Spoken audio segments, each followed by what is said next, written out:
Hello and welcome to the first of our Learn to Crochet During Lockdown tutorials. Following a live tutorial I did on Tuesday evening with the Creative Craft Shows over on their Facebook page, it became apparent that there are lots of you out there that want to learn how to crochet, and now actually seems a perfect time. We've all got a lot more time on our hands at the moment. We're all spending a lot of time at home, and a perfect way to fill that time is to learn how to crochet. It's a perfect craft to practice a bit of mindfulness. Just gives you a bit of something to focus on and be creative, but also just gives you just a bit of headspace and a bit of time away from the news that we're all hearing at the moment. So what I'm going to do in this tutorial, I am going to show you how to make a slip knot and how to do a foundation chain. Okay, so for that I have got a yarn, and I'm just using a cotton yarn here.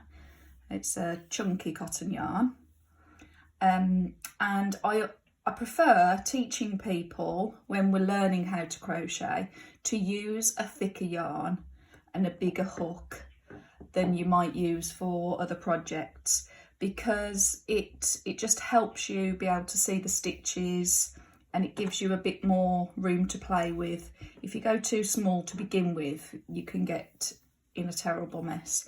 So I've got a chunky, just cotton yarn, and the one I'm using is the Bobony recycled cotton, which is available on our website. And I've just got a 6mm hook. Okay, there we go. Again, if you haven't got a set of hooks yet, you can get them.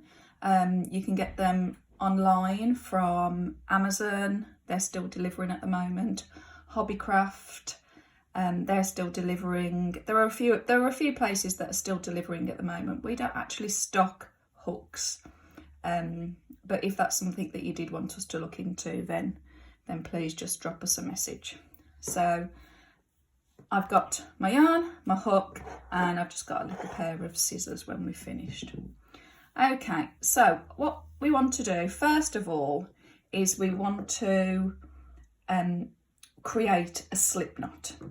So this is how I create a slip knot. There are lots of other ways of doing it, but I use the tail end of my yarn, and I'm just going to put it over the back, drape it over the back of my pointy finger.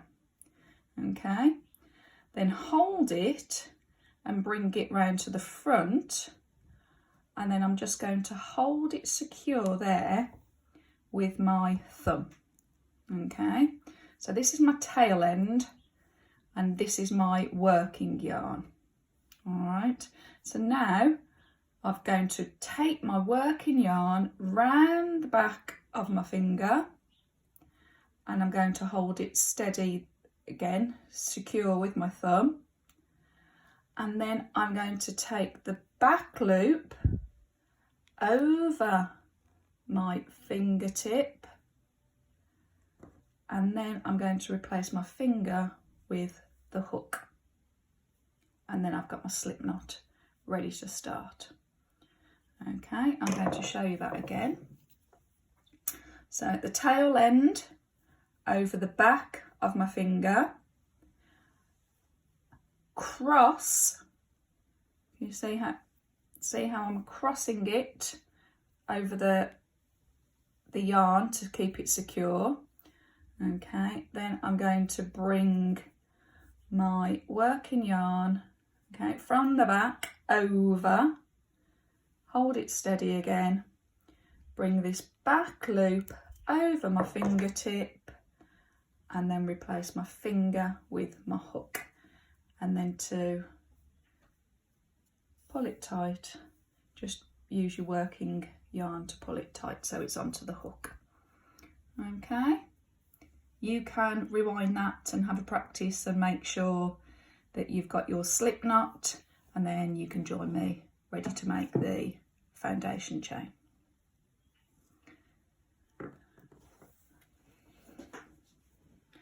Okay, so now we have got our slip knot, we are ready to start, but I'm going to go through with you how to hold the hook and the yarn. And again, there are so many different ways of doing this. This is the way that I was taught, and this is the way that I feel comfortable. I know a lot of people find holding the hook as if they were writing with a pen comfortable. I actually prefer holding the hook as if it's like a knife. Okay, but again, you'll just find how you feel comfortable. It's the yarn that can be the tricky bit. Okay, so to keep it secure to our hands, my little finger, and I wrap the yarn around my little finger. Okay, and it kind of acts as a break. All right, you'll see why. All right, so I'm going to wrap it around my little finger, and then I'm going to bring this yarn up over my pointy finger. Okay, all right, let me move, can you see that clearly? All right, so I've got it wrapped around my little finger, up and over my pointy finger. Okay, and this bit here, this is what keeps the tension. Okay, and this is probably the most difficult thing to get used to, is holding it so it doesn't come off the hook or you lose your tension. Okay, so if you go back and just practice holding it until you feel comfortable. Okay, so I'll show you how I do it again. So wrap around my little finger. Okay, bring it up over my pointy finger, and there we go, we've got the tension.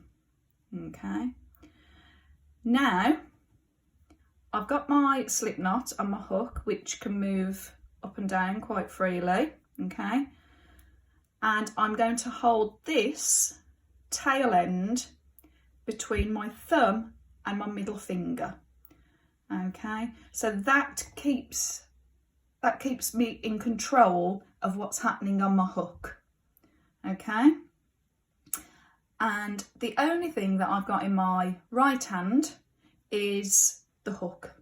Okay, nothing else, just the hook. If you're left-handed, you would do this the opposite way round. You'd wrap it round this little finger and then have it over your right pointy finger, and then you'd hold it with your thumb and your middle finger that way. Okay, so I am now holding my hook in my right hand. I'm going to show you once more how to hold the yarn and the hook. So round my little finger, over my pointy finger, and then hold this steady with my thumb and my middle finger. Okay, so now I'm ready to begin my foundation chain. Okay, so here's the hook of our crochet hook. This is going to do the work for us.